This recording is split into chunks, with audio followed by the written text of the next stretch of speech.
Alright everybody, I was going to show you how I make my glaze to do the Pottery Barn look.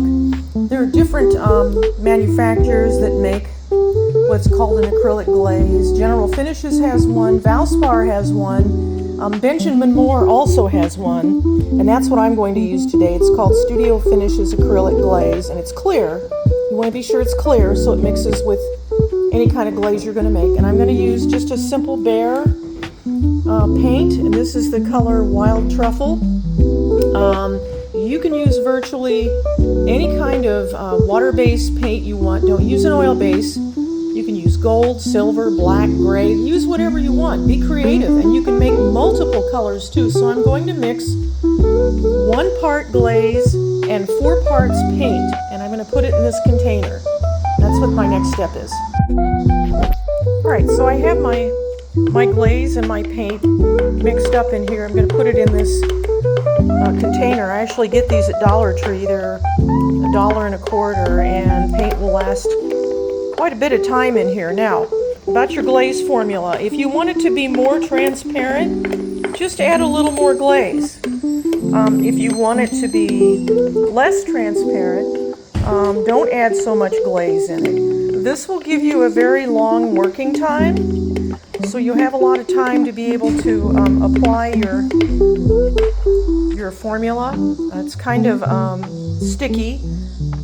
It doesn't dry very fast, so this gives you a lot of time to be able to play with it before you make a commitment to it, which is a great thing to have. So I am going to put this aside and I'll show you what's next. Now I want to be sure I have all my brushes ready. I use the variable brushes all over. You want to be sure you have plenty of rags to wipe off the excess on your whatever you're using. Either this is a wallpaper brush.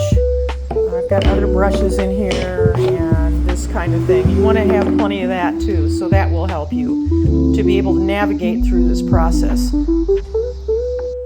Alright, I'm going to try to demonstrate this with one hand. Hopefully this will work.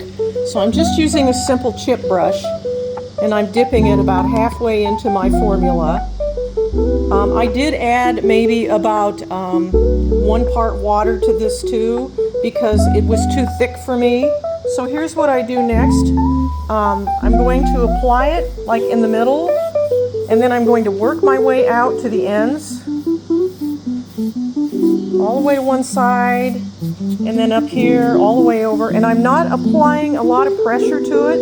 The idea is to keep it on top of the wood as much as possible, so that when you go over it with your different brooms handles, not broom handles, with your broom brushes and your other brushes, that it glides easily.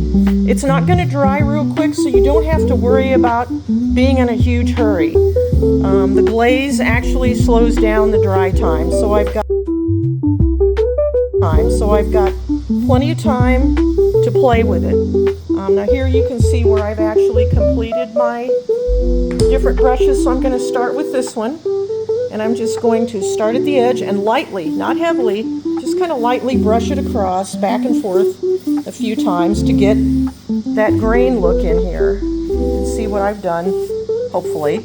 Now I'm going to take my next brush, which is this one, and I'm going to do the same thing. I'm going to just lightly go over it, give it a little more texture, a few more lines, a little more distinctive look, and then I've got this brush that I'm using too to get a little extra texture. And you can go over it quite a few times before it dries, so you don't have to worry about losing the ability to work with it, because it does dry very, very slowly. Now I'll show you some boards that I've... The one thing that I will recommend is, if you're going to do this, don't have a buddy help you with this, and have them also do this technique while you're working on the other, because you're both going to have different weights on how you apply your paint and wipe back, and they're not going to look exactly the same. So you want to be the only person that's working on this. So anyway, this is my top.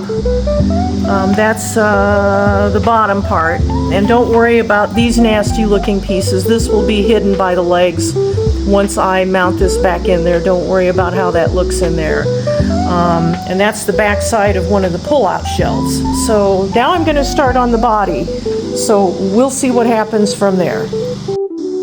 All right, the Pottery Barn look has been applied on all sides, inside and outside. Now you can see why I had to take it apart in order to get in there and paint, or to do that kind of a treatment to it. You had to take it apart. There's no way you could get in there and apply a top coat and do the other things I had to do. So these are done. Here's the trays that go in the top.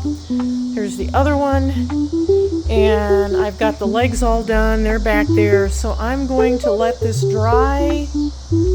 And then probably Thursday, I'll put a top coat on them. And then I will pray that I can get these screwed and glued back together. Let's hope I can do this right. Anyway, this is it.